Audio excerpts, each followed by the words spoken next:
It was around 9:30 a.m. on Monday morning when four men dressed in a yellow vest as if they were working as construction climbed through a ladder that they brought themselves. They brought that very ladder car themselves. They put the ladder very close to the window of the museum called Louvre Museum, one of the most popular and expensive museums in the whole wide world.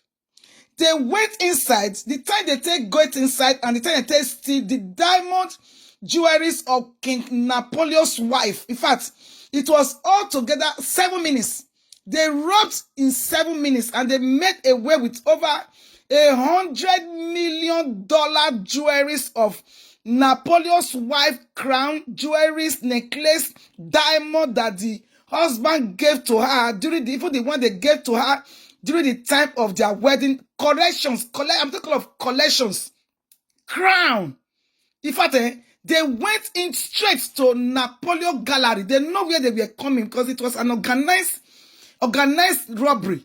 They just organized it. They went into that place straight. It did not take them even up to 7 minutes.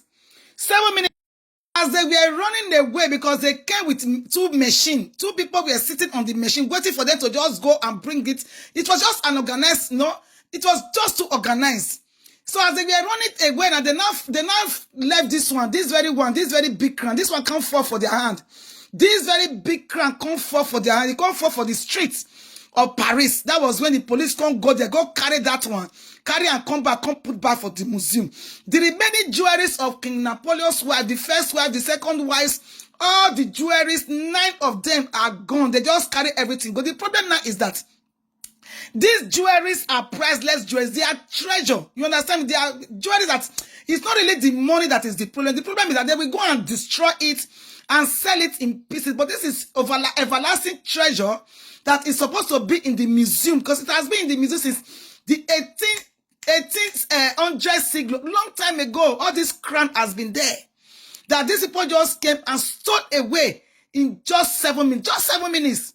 It's a big shame to Paris. It's a big shame to France that they were not able to protect all this priceless jewelry that they have in their museum. That people, they come, they watch. Millions of people come to Paris just to watch all this priceless jewelries of the king. Not say France not get king again. All their kings, the ones who don't date before, all of them, their wives, jewelries, their own jewelries. It's there for this very museum. People, they come, they watch all the time. This very crown one, and they say for this white one, so this diamond, so they thief one. This one, they thief one. They thief all the crown of the wives. Not be saying that one wife or different wives of King Napoleon. They thief all their crown. In fact, before we continue, let's listen to this news. Listen, and this very big one, I fall for their hand. This one, and they say so where be diamond, where be gold. So now fall for their hand for the streets of Paris. Let's listen to this news. It was like a scene out of a movie, a brazen daylight heist at one of the most famous museums in the world as thieves made off with priceless crown jewels from the Louvre in Paris on Sunday. Napoleon's, I think, right? Mm-hmm. Ty Pyro has the details. Good morning, Ty. Good morning, guys. This is wild. This group of thieves making off with priceless Napoleon-era crown jewels, to Brian's point, from the Louvre, happened in just minutes. Police say 4 masked men arriving around 9:30 in the morning, just a half hour after the famous Paris museum opened. They began setting up a truck with a ladder and a basket at the south side of the building. 2 of the thieves then rose up to a balcony near the famed Apollo Gallery using disc cutters to break in. Heist only taken 7 minutes before the suspects escaped, fleeing on scooters. Officials described the break-in as highly professional, noting that no one was injured. The thieves made off with 8 pieces of the historic crown jewels, all of which are considered priceless, as many previously belonged to one of King Napoleon's wives in the 1800s. Some of the items stolen included the tiara of Empress Eugenie, which is fastened with 200 pearls, nearly 2,000 diamonds, as well as 900 rose-cut diamonds. Also stolen, the Empress's decorative bow, which holds over 2,000 diamonds and 190 rose-cut diamonds. And pieces from Napoleon's wedding collection also gone, including that necklace you see right there in your screen with over 1,000 diamonds and 32 emeralds.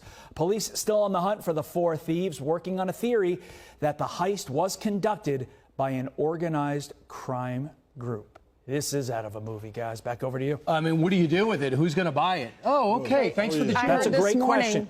Yeah. Ainsley, please continue. Well, I heard on your show, I think it was Cheryl that said they might melt it down.